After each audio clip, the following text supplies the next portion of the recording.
राज्यावर आता पुन्हा एकदा अवकाळी पावसाचं संकट निर्माण झालंय। राज्यातल्या 10 जिल्ह्यांना पावसाचा येलो अलर्ट देण्यात आलाय। मध्य महाराष्ट्र आणि मराठवाड्यामध्ये विजांच्या कडकडाटासह पावसाची शक्यता वर्तवण्यात आली आहे। 9 ते 11 मे दरम्यान गारपिटीसह पावसाचा हा अंदाज हवामान खात्यानं वर्तवलाय।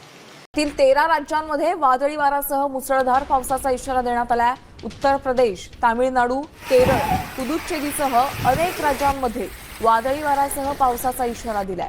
पुढील काही दिवसांपर्यंत जोरदार पाऊस, वादळी वारे आणि वीज कोसळण्याच्या घटना घडणार आहेत। त्यामुळे सर्वांना अलर्ट जारी करण्यात आलेला आहे।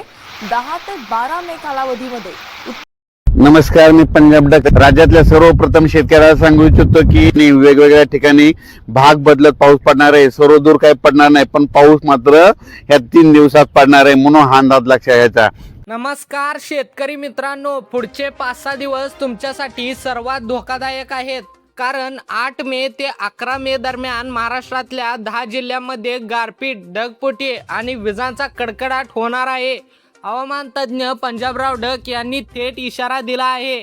आणि हे 10 जिल्हे कोणते, रेड अलर्ट कोठे दिला आहे, ढगफुटी कुठे होणार, हे सगळं आजच्या या व्हिडिओमध्ये सांगणार आहोत। शेवटपर्यंत व्हिडिओ बघा, कारण शेवटी एक महत्त्वाचा उपाय सांगणार आहे जो तुमचं शेत वाचवू शकतो। शेतकरी बांधवांनो, मे महिना म्हणजे उन्हाळा, पण यंदा निसर्गाने वेगळाच खेळ मांडला आहे। अरबी समुद्रातून येणारे ओलसर वारे आणि वातावरणातला बदल यामुळे महाराष्ट्रातील पश्चिम महाराष्ट्र, कोकण आणि मध्य महाराष्ट्र आणि विदर्भावर ढगाचं मोठं संकट उभं राहिलं आहे।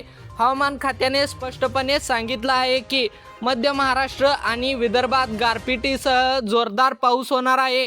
कोकण आणि पश्चिम महाराष्ट्रात विजांचा कडकडाट आणि ढगफुटीची शक्यता, म्हणजे शेतात उभं राहणं, जीव धोक्यात घालणं असं होणार।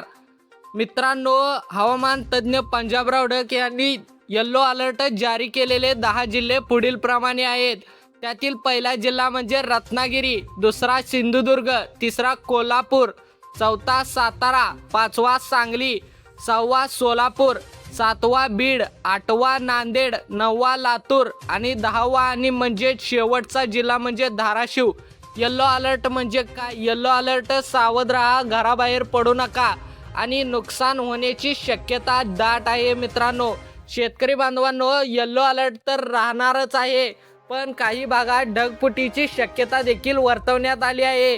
कोकण किनारपट्टी, रत्नागिरी आणि सिंधुदुर्ग या जिल्ह्यांमध्ये अतिवृष्टी आणि ढगफुटी होण्याची सर्वाधिक शक्यता आहे, कारण समुद्राजवळचा भाग असल्याने ओलावा जास्त असतो। मराठवाड्यात बीड, लातूर, नांदेड या जिल्ह्यामध्ये गारपिटीसह विजा पडण्याचा धोका जास्त आहे। महत्त्वाचं म्हणजे विजा पडण्याच्या वेळी शेतात, झाडाखाली किंवा उघड्यावर थांबणे अत्यंत धोकादायक आहे। गेल्या काही वर्षांमध्ये महाराष्ट्रात विजा पडून तब्बल 100 पेक्षा जास्त शेतकऱ्यांना स्वतःचा जीव गमवावा लागला आहे। त्यामुळे शेतकरी मित्रांनो, काळजी घ्या। उपाय केले नाहीत तर पश्चाताप होईल। आता सांगतो असे 5 उपाय जे प्रत्येक शेतकऱ्याने आत्ताच करायला हवेत। उपाय पहिला, शेतात जाऊ नका। 8 ते 11 मे दरम्यान शक्य असेल तितकं शेतातलं काम टाळा। जीव महत्त्वाचा, शेत नंतर सुधारता येतं। उपाय दुसरा, काढणीला आलेलं पीक सुरक्षित करा। जर तुमचं कांदा, गहू किंवा इतर पिकं काढणीला आले असेल, आता जाऊन सुरक्षित जागी हलवा। उपाय नंबर 3, जनावरे गोठ्यात बंद करा। वादळात जनावरे घाबरतात आणि रस्त्यावर येतात, त्यांना आधीच सुरक्षित करा। उपाय चौथा, मोबाईलवर हवामान ॲप ठेवा। IMDचं अधिकृत ॲप डाउनलोड करा, दर 3 तासांनी अपडेट मिळतं। उपाय 5वा, शेतकऱ्यांना सांगा। हा व्हिडिओ तुमच्या गावातल्या शेतकऱ्यांना शेअर करा, कारण माहितीच सर्वात मोठं संरक्षण आहे। महाराष्ट्रातले प्रसिद्ध हवामान अभ्यासक पंजाबराव डक, जे जुने आणि वर्षानुवर्षे शेतकऱ्यांसाठी अचूक हवामान अंदाज देत राहिले आहेत, त्यांनी यावेळी विशेष इशारा दिला आहे। त्यांच्या मते 9 मे ढगाळ वातावरण, हलका पाऊस सुरुवात, 10 मे सर्वात जास्त धोका, गारपीट आणि विजांचा जोर, 11 मे हळूहळू कमी होईल, पण सावधानता सुटू नये। शेतकरी बांधवांनो, हवामान खात्याने इशारा दिला आहे जो हलक्यात घेऊ नका। निसर्गापुढे कोणाचं काम चालत नाही, पण तयारीने नुकसान कमी करता येते। शेतकरी बांधवांनो, तुम्ही दिवस रात्र कष्ट करता, घाम गाळता एक अवकाळी पाऊस क्षणात सगळं घेऊन जातो हे दुखणं आपल्याला माहीत आहे.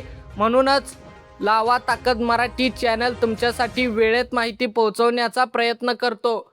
माहिती वेळेत मिळाली तर नुकसान टाळता येतं, हेच आमचं ध्येय आहे. तुम्हाला एक विनंती आहे, व्हिडिओ लाईक करा, चॅनलला सबस्क्राईब करा आणि हा व्हिडिओ तुमच्या गावातील शेतकऱ्यांना शेअर करा, जेणेकरून तुमचंही नुकसान वाचेल आणि त्यांचंही. जय जवान जय किसान. धन्यवाद शेतकरी मित्रांनो. भेटूया अशाच एका माहितीपूर्ण व्हिडिओमध्ये. तोपर्यंत धन्यवाद. जय महाराष्ट्र.